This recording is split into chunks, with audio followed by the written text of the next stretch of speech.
So I wanted to do a quick overview of the features of your Blackboard course shell for WPC 101 in case you missed the last day of our training. So the first location your students will see when they log in and every time they log in to the Blackboard site is the announcements page. Right now there are no announcements, but as you add announcements, those will show in reverse chronology. If you needed to add an announcement, one of the newer features that you may not be familiar with in Blackboard is toggling the edit mode on or off. Right now it's off, but you'll want to make sure that the edit mode is on, and that'll give you the option to create an announcement. I like turning the edit mode off sometimes just so that I can get a sense of what it looks like to the student without all the additional buttons that go along with being an instructor. So that's really the way I want to walk you through the site. The second page is going to be facilitator information. I have a standard sample for you just with my contact information, but again, very easily turn the edit mode on, create a contact for yourself, and then you can delete me out so your students don't get confused. The third section is going to be the course syllabus. This is where all the policies and calendar will be located. Right now I've just got a sort of template, Sparky reminding you that you need to upload your individual syllabus before your section meets. And then the second tab is going to be the honor code. And your students can get to the second page in a lot of different ways. They can click in the navigation bar to go to that next page. There's a page navigation here and also a page navigation above the PDF. So lots of different ways that they can move around. Now they may have difficulty, sometimes they accidentally click one of these three icons and the table of contents moves. The arrow will put the contents at the bottom. You can pull it back to the top. And there's sort of a minimize, maximize button. So if it happens to go away, they can maximize it. But again, even in this minimized view, you can still navigate to the second page. So even if they do click on something, Blackboard is sort of has a lot of different ways that you can navigate the content so students don't get confused. The fourth section is going to be the course assignments, and this is where you have these binders or modules, which is the technical word that Blackboard uses for each of the graded assignments. So the first one your students will be completing is Reflection 1. So you click inside, you should see 4 items in the sidebar. Again, I'm going to open up the table of contents. You'll have the assignment description. You'll have the embedded YouTube video that students need to watch. It's really great. You can click play right from Blackboard. The grading rubric, so that they'll be able to see how they're evaluated before they actually submit the assignment. I think this is a really good best practice for us to always focus on how students are being evaluated, because they're trying to learn what it takes to be a college student and what successful college work looks like. And so the rubric helps them learn that a little bit more quickly. And finally, the last item in each individual assignment is going to be a sort of submission location.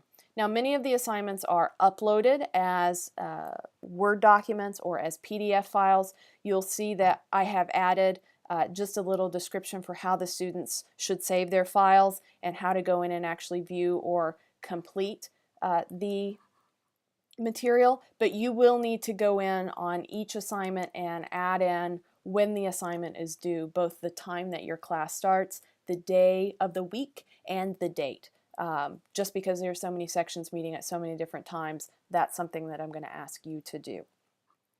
So that's really what the assignments look like in each of the individual sections, each of the individual assignments. The next tab is going to be the faculty lecture series. You'll notice a couple of things. One, there is a live calendar. Right now we're in August, but if you click forward to September, you'll see all of the September faculty lectures, both at Tempe, at Poly, and at West. If you click on one of the items, it will give you information about when the lecture is in terms of the day and the date, the location, and then a description. And as I get more descriptions on titles from faculty later on in the series, I can easily update that and it'll be pushed to your site. My favorite thing about this is it includes a map. So if your students are visiting, say, the Polytechnic campus, if they click on that link, it's going to give them a campus view and a little icon marker for where that auditorium is in the larger campus. So it's all very seamless, all very easy for them. There's also a location for their faculty lecture reactions. So if we click inside this, very much like a discussion board, but this is actually the blog functionality. One of the main things that I like about this is right here on the right-hand side, it will show you the entries made by student. So if I click Show Members Without Entries, this obviously, students haven't started the course, so they haven't posted any entries, but you can see that none of these students have posted. When they do post, there'll be a little number 1 there, and so you know that you can go in and grade it. There's also a little bit of icons, so if students comment on other students' posts, there's an icon for that, or if they go in and it's a new entry, there'll be that little push pin. Now you may say, well, that's just for September. I didn't see the faculty lectures for the other dates. If you turn the edit mode back on, again, we were looking at the student view, there is a location set up for the October and the November faculty lectures, but they will not be made available until it's actually October or it's actually November. So hopefully that's going to keep students from misposting in the wrong location. Again, that's already set up for you. You don't have to make any changes. It'll just automatically appear after 11:59 p.m. on those 2 dates listed.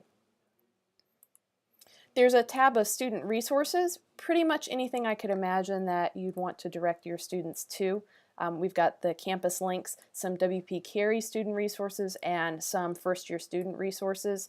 If you click on the WP Carey link, it's going to take them into My WPC, and you can sort of show them here along the left sidebar.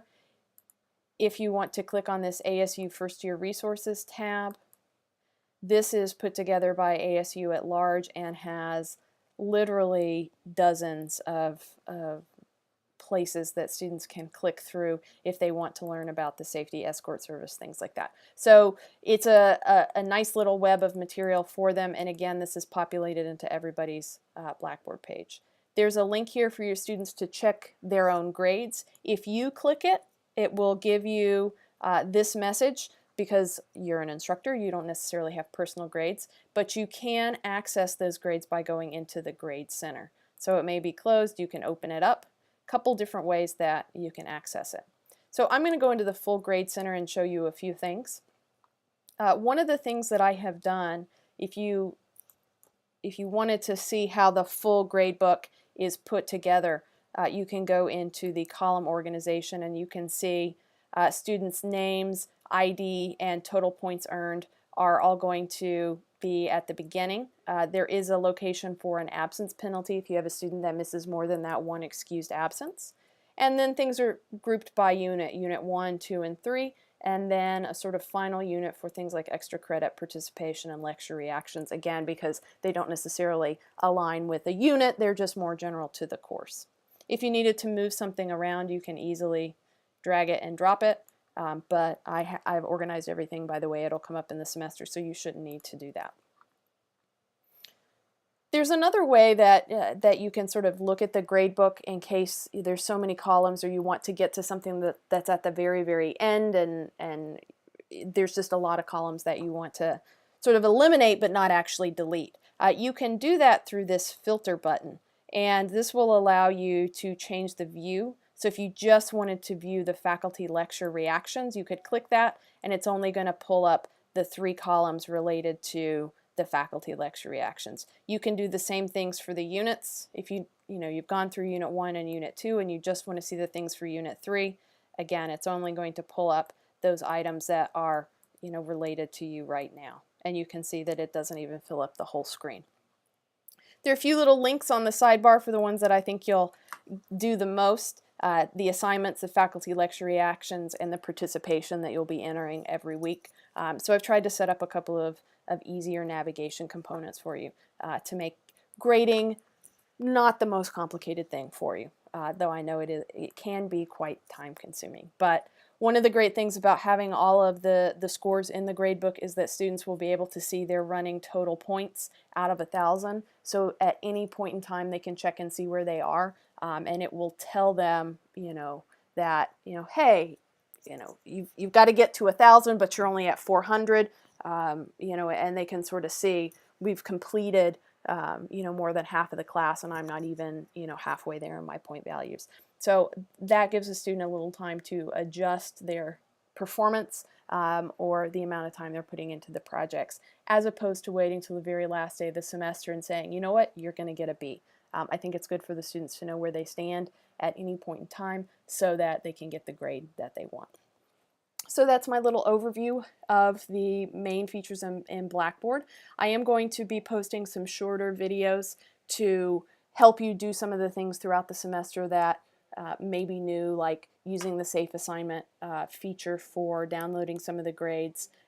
If you wanted to post a video, I'm going to do one for that as well. So if there's anything else that I can create a tutorial video for you, let me know. It's very easy for me to do, and that way there's a resource bank for everybody else, so if they have the same question, the answer's already there.